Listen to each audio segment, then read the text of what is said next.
Welcome friends, मैं विजेंद्र कुमार। स्वागत है आपका हमारे यूट्यूब चैनल में। सीआरएफ की आज अपनी स्टडी करेंगे। Chronic renal failure. इससे पहले लेक्चर में हमने एआरएफ देख लिया था, एक्यूट रीनल फेलियर। तो रीनल फेलियर के ये दो टाइप थे, पहला एक्यूट था, दूसरा क्रॉनिक था। आज हम क्रॉनिक की स्टडी करेंगे। रीनल फेलियर में हमने देखा था कि जो किडनी के फंक्शन है, जो रीनल के फंक्शन है वो बंद हो जाते हैं। तो आज हम देखेंगे कि क्रॉनिक रीनल फेलियर क्या होता है। इसमें क्या होता है, क्रॉनिक में, एक्यूट में जो किडनी के फंक्शन थे वो सडन लॉस हो रहे थे। इसमें क्या होगा, क्रॉनिक मतलब प्रोग्रेसिवली होगा, धीरे धीरे प्रोग्रेसिवली। क्रॉनिक लंबे टाइम से हो रहा है, इरिवर्सिबल होगा, रिवर्सिबल। क्रॉनिक होगा, लंबे समय तक चलेगा। मतलब किडनी एक्यूट में तो अचानक की जो किडनी है, जो रीनल है, वो अपने फंक्शन को करना बंद कर रही थी। इसमें प्रोग्रेसिवली मतलब महीने लग सकते हैं, साल लग सकते हैं, 1-2 साल से धीरे धीरे किडनी है वो अपने फंक्शन को डैमेज कर रही है। ठीक है, किडनी के फंक्शन डैमेज हो रहे हैं धीरे धीरे। तो प्रोग्रेसिवली हो सकता है, धीरे धीरे, इरिवर्सिबल। ठीक है, loss of all function of renal kidney. तो धीरे धीरे progressively irreversible loss of all function of the kidney या रीनल। ओके, धीरे धीरे किडनी के सारे फंक्शन है वो स्टॉप कर देगी, किडनी अपने फंक्शन को करना बंद कर देगी। तो ये सीआरएफ है। ठीक है, इससे क्या होगा, ब्लड में मेटाबॉलिक वेस्ट है, मेटाबॉलिक वेस्ट वो इंक्रीज हो जाएंगे। ब्लड में मेटाबॉलिक वेस्ट इंक्रीज हो रहा है तो ब्लड है उसकी इम्प्योरिटी बढ़ रही है। ठीक है, ब्लड अब प्योर नहीं है, तो ब्लड अब प्योर नहीं है, उससे जो सारे सिम्टम्स है वो देखने को मिलेंगे हमें। जो चेस्ट पेन है वो देखने को मिलेगा। ओके, जो ब्रीथनेस है वो शॉर्ट मिलेगी। तो ये सीआरएफ है। इसको जो मेन डेफिनेशन है वो देख ली हमने। इसके बाद हम इसके कॉजेज की बात करें। कॉजेज, तो कॉजेज में सबसे पहले हम बता सकते हैं जो एक्यूट रीनल फेलियर था, एआरएफ, उसके जो 3 कॉज बताए थे, प्री रीनल, रीनल और पोस्ट रीनल, वो तीनों कॉज इसमें इंक्लूड होंगे। Pre renal, renal, post renal, वो सारे यहाँ पे आ जाएंगे। इसलिए हमने जो प्रीवियस लेक्चर देखा था एआरएफ का, ठीक है, यदि किसी ने नहीं पढ़ा हो तो आप वहां जाके जो लेक्चर नंबर 1 है वो ले सकते हैं। वहां पे हमने कॉजेज पढ़ाई है इसके। ठीक है, तो ये एआरएफ है। एआरएफ के जितने भी कॉजेज है वो सीआरएफ में इंक्लूड है। तो पहला ये हो गया। दूसरी की हम बात करें, डायबिटीज मेलाइटिस। डायबिटीज मेलाइटिस में क्या होगा, excessive fluid, excessive glucose,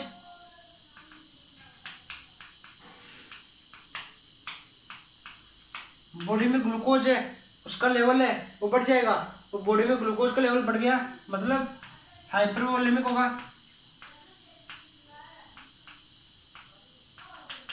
hypervolaemic की कंडीशन होगी। ठीक है, अब इधर देखो आप, ये है एफरेंट आर्टरी, ये efferent artery, afferent artery, afferent artery. Afferent जो ब्लड को लेके आ रही है, इफरेंट जो ब्लड को लेके जा रही है। इसका जो डायमीटर है वो बड़ा होगा, इसका छोटा होगा, क्योंकि इसमें जो ब्लड है वो प्योर होता है। सॉरी, इसमें जो ब्लड है वो वेस्ट मटेरियल, मेटाबॉलिक वेस्ट से सहित होता है। अब यहाँ से फिल्ट्रेशन होगा, यहाँ पर फिल्ट्रेशन होगा, तो यहाँ पोडोसाइट स्टेज पाई जाती है, पोडोसाइट।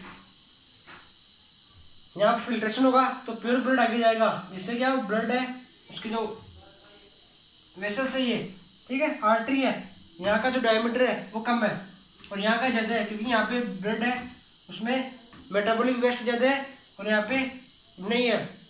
तो जो यहाँ पे पोडोसाइट सेल है, यहाँ पे पोडोसाइट सेल पाई जाती है।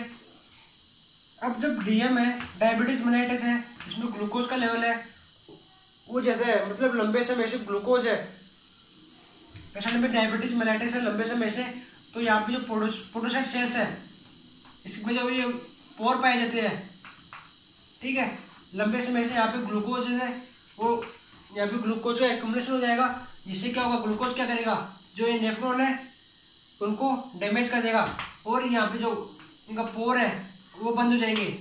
तो यहाँ से जीएफआर है वो कम हो जाएगा, जीएफआर कम हो गया मतलब फिल्ट्रेशन है वो नहीं होगा, इसमें फ्लूइड आगे पास नहीं होगा, ठीक है, जीएफआर हो गया, ये अपना रीनल फेलियर है, ठीक है।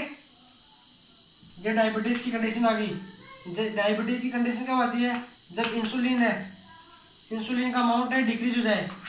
यदि हम स्प्लेनेक्टोमी करवाए, कोई पेशेंट स्प्लेनेक्टोमी करवाए तो उसमें भी डायबिटीज मेलाइटिस है उसके चांसेस रहते हैं, क्योंकि जैसे ये पैंक्रियाज मान लो, यहाँ पे स्प्लीन पाया जाता है। स्प्लीन का जो ये पैंक्रियाज है इसका टेल पार्ट स्प्लीन के अंदर दशा होता है, ठीक है, और टेल पार्ट में हमें पता है आइसोलेट ऑफ लैंगरेंस पाए जाते हैं। जब ये स्प्लेनेक्टोमी करते हैं तो इसका कॉम्प्लिकेशन रहता है कि ये जो बेटा सेल्स है वो डैमेज ना हो जाए। ये बेटा सेल्स डैमेज हो गई, लैंगरेंस की कोशिका डैमेज हो गई तो ग्लूकोज का लेवल है वो बढ़ जाएगा, क्योंकि इंसुलिन का सीक्रेशन नहीं होगा, तो ये स्प्लेनेक्टोमी के चांसेस रहते हैं, ठीक है फ्रेंड्स। नेक्स्ट हम बात करें दूसरे को, हाइपरटेंशन। हाइपरटेंशन देखें हम तो हाइपरटेंशन में क्या होगा, बीपी बढ़ रही है जिसके कारण मतलब जो ब्लड ग्लूकोज लेवल है, सॉरी फ्लूइड का लेवल है, जो फ्लूइड है आर्टरी में उसका लेवल बढ़ चुका है। अब ज़्यादा एक्सेसिव फ्लूइड रहेगा तो हमने बताया जो पोडोसाइट सेल्स है वहाँ पर ये यदि क्रोनिक हाइपरटेंशन हो रहा है तो जो पोडोसाइट सेल्स है उसको डैमेज करने लग जाएंगे और डैमेज करने के बाद जो फ्लूइड है वो आगे पास नहीं हो पाएगा, ठीक है, फिल्ट्रेशन नहीं होगा, जीएफआर है वो कम हो जाएगी। हाइपरटेंशन की कंडीशन क्यों बन रही है, क्योंकि बॉडी में हाइपरवोलेमिक कंडीशन हो रही है। यदि ओलिगोयूरिया कंडीशन है बॉडी में, ओलिगोयूरिया होगा, फ्लूइड कम होगा, ओलिगोयूरिया सॉरी, यदि बॉडी में फ्लूइड कम है तो रेनिन सीक्रेशन होगा, किडनी से रेनिन का सीक्रेशन होगा, क्योंकि जो किडनी है उसके पास ब्लड नहीं आ रहा, तो किडनी क्या करेगी, रेनिन का सीक्रेशन करेगी, और रेनिन क्या करता है, आरएएस सिस्टम को एक्टिवेट करता है। आरएएस सिस्टम एक्टिवेट होगा तो आपको बताया जो फ्लूइड है, बीपी है वो इंक्रीज हो जाएगी। और यदि लंबे समय तक यही कंडीशन रही कि जो हाइपोवोलेमिया की कंडीशन हो रही है तो रेनिन का सीक्रेट होगा और बीपी ऐसे इंक्रीज होगी। यदि लंबे समय तक ये कंडीशन रही तो हाइपरटेंशन होगा। तो हाइपरटेंशन से क्या होता है, जो एक्सेसिव फ्लूइड है वो क्या करेगा, पोडोसाइट सेल को डैमेज कर देगा। इसको बोलते हैं हम diabetic nephropathy, diabetic nephropathy, okay. इसके बाद में हम बात करें तो हाइपरटेंशन हो गया, क्रॉनिक ग्लोमेरुलोनेफ्राइटिस,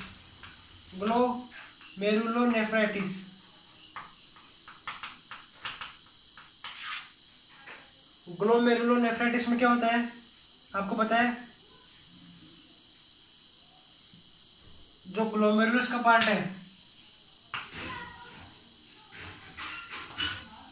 ठीक है, ग्लोमेरुलस का पार्ट है यहाँ पे, ये ग्लोमेरुलस का पार्ट है, यहाँ पे लंबे समय से इन्फ्लामेशन हो जाए, क्रोनिक इन्फ्लामेशन की कंडीशन हो रही है, तो क्रोनिक इन्फ्लामेशन की कंडीशन में जो नेफ्रॉन है उनमें इन्फ्लामेशन हो जाएगा। नेफ्रॉन में इन्फ्लामेशन हो रहा है यानी जो पोर है वो बंद हो जाएंगे, उनमें फिल्ट्रेशन नहीं होगा। फिल्ट्रेशन यदि नहीं होगा तो जीएफआर वो डिक्रीज हो जाएगी। ओके, ये हमने जो मेन कॉज है इसके वो देख लिए। यदि अदर कॉज की बात करें हम तो ट्रॉमा हो जाए, कोई excessive use of medication, heredity, और बाकी हमने यहाँ पे देख लिया था जो रीनल फेलियर है, एक्यूट रीनल फेलियर, वहाँ पे इसके कॉज है वो हमने लगभग देख लिए थे। ठीक है फ्रेंड्स,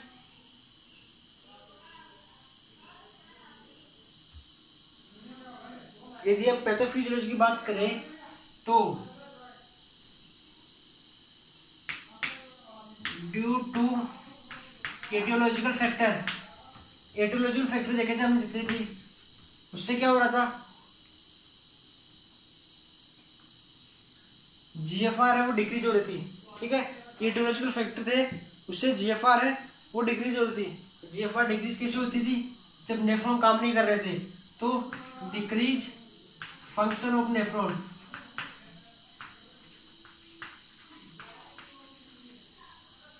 नेफ्रॉन के फंक्शन है वो डिक्रीज हो रहे थे, नेफ्रॉन के फंक्शन डिक्रीज हो गए, जीएफआर है वो डिक्रीज हो जाएगी। जीएफआर डिक्रीज हो रही है तो एक जो भी मेटाबॉलिक वेस्ट है वो एक्सर्ट नहीं होगा, decrease exhalation of metabolic waste, metabolic waste. Okay, ये हो गए।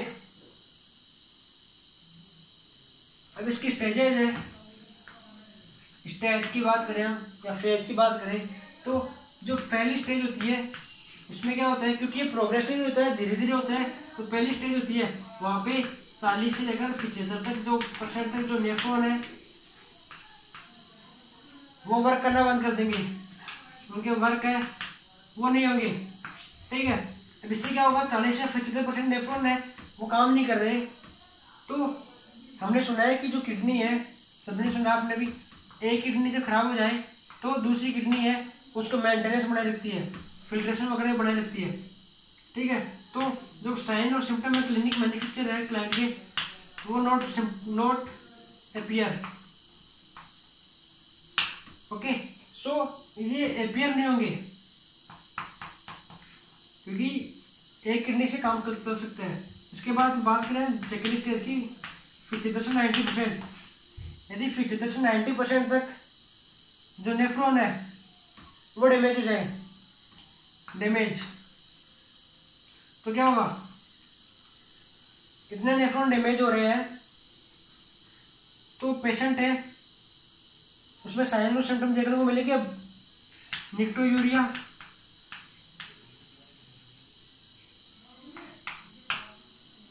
Creatinine, blood urea nitrogen. Okay, these में भी अपीयर्स। एनीमिया ही हो सकता है कंडीशन। एनीमिया क्यों होगा, क्योंकि आरबीसी का प्रोडक्शन नहीं हो रहा। आरबीसी का निर्माण कौन करता था, किडनी। किडनी क्या करती थी, इरिथ्रोपोइटिन का सीक्रेशन करती थी। ठीक है,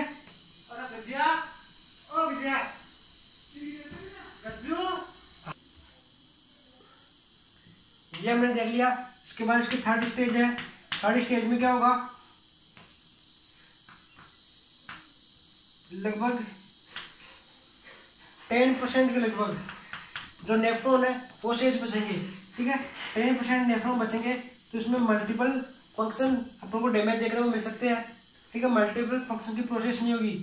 तो इसमें हम देख सकते हैं कि जो 90% नेफ्रॉन डैमेज हो गया है तो इसका जब ट्रीटमेंट करेंगे हम तो डायलिसिस या किडनी ट्रांसप्लांट, ये इसका लास्ट ऑप्शन रहेगा। ठीक है, ये इसके स्टेजेस है। इसके बाद हम देखेंगे इसके साइन और सिम्टम। तो सबसे पहले साइन और सिम्टम में बात करें हम,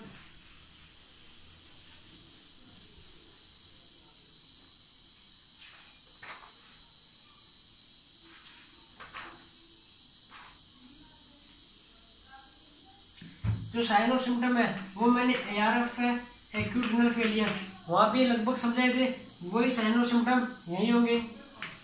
क्या था वहाँ पे, हाइपर कैलेमिया, हाइपोनेट्रमिया,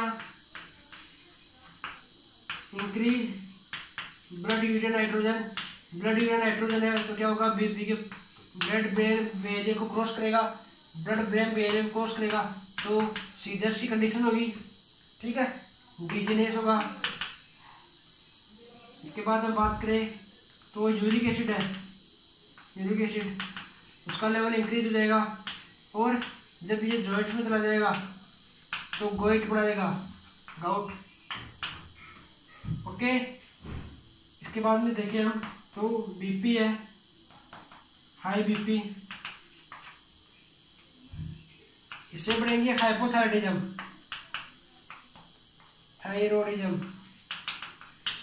हाइपोथायरॉयडिज्म की कंडीशन आएगी। हाइपोथायरॉयडिज्म क्यों होगा, क्योंकि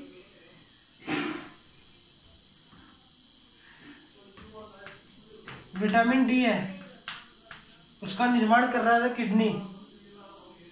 हमने देखा था ये थायराइड पैराथायराइड ग्लैंड में विटामिन डी का निर्माण कैसे हो रहा था, किडनी से, किडनी में होगा। अब विटामिन डी का निर्माण नहीं हो पाएगा, तो विटामिन डी का निर्माण किडनी कर रही थी, पीटीएच सीक्रेट हो रहा था। विटामिन डी क्या करता था, कैल्शियम को एब्जॉर्ब करवाने में काम करता था, ठीक है। कैल्शियम है, उसका लेवल है वो बढ़ा देता, जब कैल्शियम का लेवल है विटामिन डी एब्जॉर्ब्स और एब्जॉर्प्शन करवाने का काम करता था पीसीडी में। जब कैल्शियम यूरिन के थ्रू बाहर पास आउट होगा तो कैल्शियम की कमी होगी, ठीक है, कैल्शियम की कमी हो रही है तो इसको बोलेंगे अपन हाइपोपैराथायरॉयडिज्म, ठीक है, इसी को बोलते हैं हाइपोपैराथायरॉयडिज्म। जब ब्लड में कैल्शियम कम हो रहा है तो हाइपोपैराथायरॉयडिज्म हो गया। इसके बाद हम बात करें nausea vomiting, headache, shortness of breath, chest pain,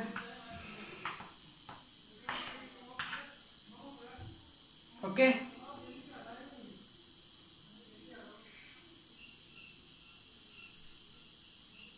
ये इसके जो साइन और सिम्टम है वो हमने लगभग देख ली है, ठीक है फ्रेंड्स।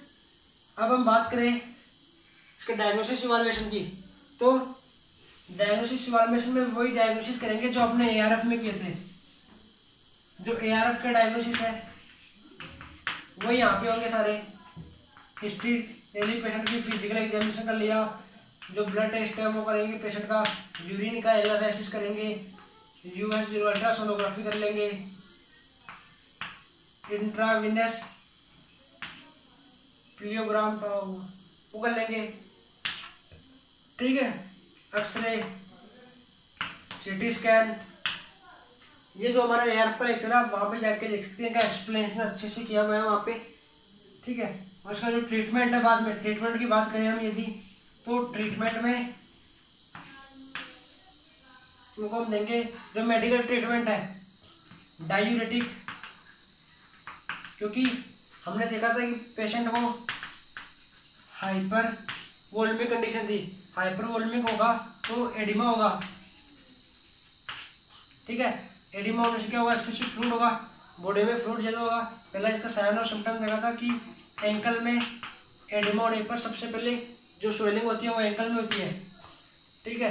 तो हाइपर वोल्यूमिक से एडिमा होगा, एडिमा को डिक्रीज करने के लिए हम डायूरेटिक देंगे। डायूरेटिक में फ्रूसामाइड आ गई, लसिक्स, ये क्या करेगी, जो यूरिन आउटपुट को इंक्रीज कर देगी और ब्लड जो फ्लूइड का वॉल्यूम है वो डिक्रीज कर देगी। इसके बाद में एंटी हाइपरटेंसिव ड्रग देंगे, बीटा ब्लॉकर, एसीई इनहिबिटर हो गई, बीटा ब्लोरोको हो गई, कैल्शियम चैनल ब्लॉकर्स हो गए। इसके बाद हम बात करें ये जो नॉर्मल ड्रग्स थी वो हमने देख ली है। इसके बाद पेशेंट को विटामिन डाइट है, vitamin D therapy, vitamin D है पेशेंट को प्रोवाइड करेंगे। एरिथ्रोपोएटिन है, क्योंकि किडनी है वो एरिथ्रोपोएटिन का निर्माण नहीं कर पाएगी, इसलिए पेशेंट को विटामिन एरिथ्रोपोएटिन के इंजेक्शन प्रोवाइड करेंगे। एरिथ्रोपोएटिन उसके इंजेक्शन लगाएंगे। विटामिन डी है वो प्रोवाइड करेंगे। वो इसका ट्रीटमेंट हमने देखा था एंटी हिमेटिक, एंटी एंटीप्लास्टिक इसके लिए करते हैं, सीजर्स के लिए फिनेटोनिन। या एआरएफ का जो ट्रीटमेंट है आप वहाँ पे देखना, वहाँ का जो लेक्चर है वो पहले देखोगे तभी ये सीआरएफ समझ में आएगा। ओके,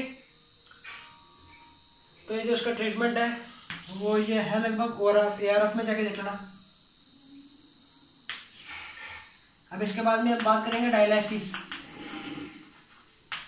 डायलिसिस और किडनी ट्रांसप्लांट। किडनी ट्रांसप्लांट वो अगले लेक्चर में होगा अपलोड, ठीक है। डायलिसिस और किडनी ट्रांसप्लांट अगले लेक्चर में दोनों हो जाएंगे। डायलिसिस दो प्रकार के होते हैं, हेमोडायलिसिस और पेरिटोनियल डायलिसिस। हेमोडायलिसिस और पेरिटोनियल डायलिसिस।